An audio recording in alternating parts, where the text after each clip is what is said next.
اب یہ غصہ کیا ہے؟ یہ غصہ اللہ رب العزت کی نعمت ہے. غصہ نعمتوں میں سے ایک نعمت ہے. اگر انسان کو غصہ نہ آتا ہو تو انسان اپنا بہت ساری جگہ دفاع نہیں کر سکتا. یہ جو جہاد کے لیے مجاہد تیار ہوتے ہیں، یہ ان کے اندر ایک غصہ ہوتا ہے نا کفار کے خلاف، ایسے تو نہیں تیار ہوتے.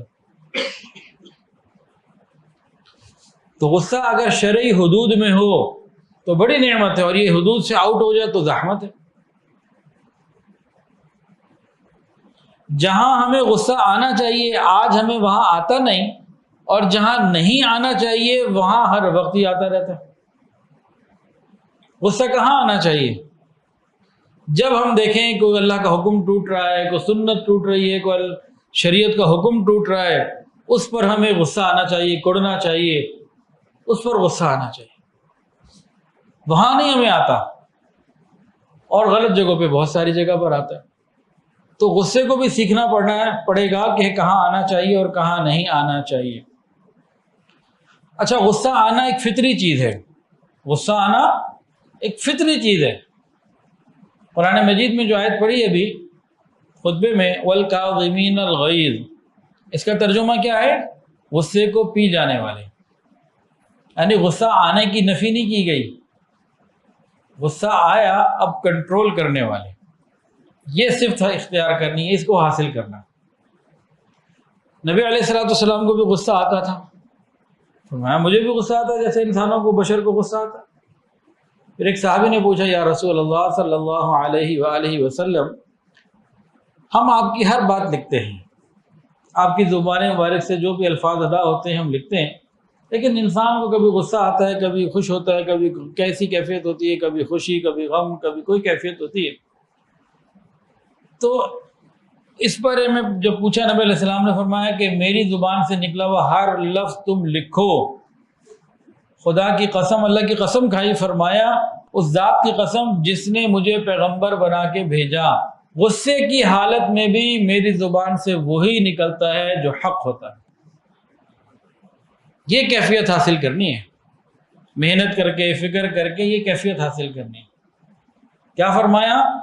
کہ غصے کی حالت میں بھی میری زبان سے وہی نکلتا ہے جو حق ہوتا ہے، حق کے علاوہ نہیں نکلتا. ہمارا غصہ ہمارے قابو میں نہیں ہوتا. جب غصہ آتا ہے تو ہم بالکل بے قابو ہو جاتے ہیں، اور زبان سے کچھ ایسے بول دیتے ہیں، رشتہ داریاں ٹوٹتی ہیں ان بولوں سے، یا میاں بیوی کے تعلقات ٹوٹ کے طلاق کی نوبت آتی ہے، یا پھر انسان غصے کے عالم میں ایسے جملے بولتا ہے کہ اللہ تعالیٰ سے بھی دور ہو جاتا ہے. اس کے بہت نقصانات ہیں. مشائخ غصے کے حوالے سے تربیت کرتے ہیں.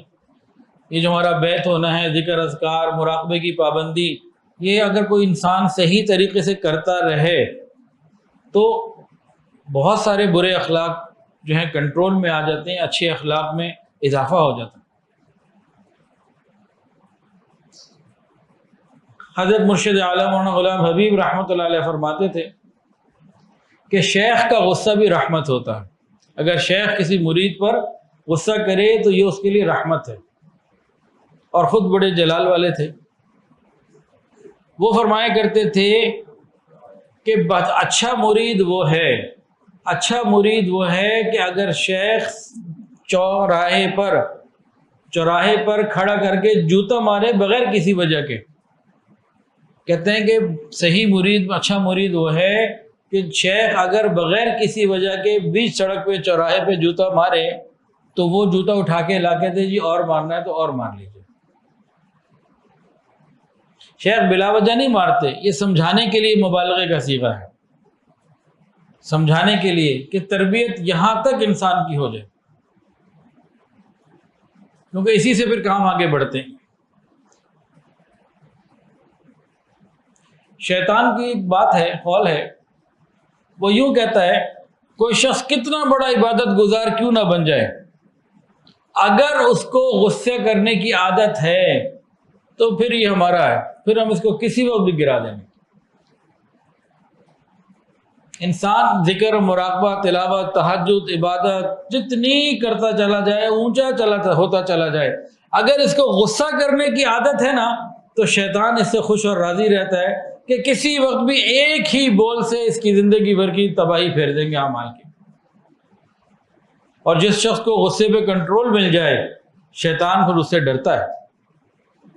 ہم نے یہ کنٹرول حاصل کرنا ہے۔ جو نبی علیہ السلام نے کیا فرمایا تھا؟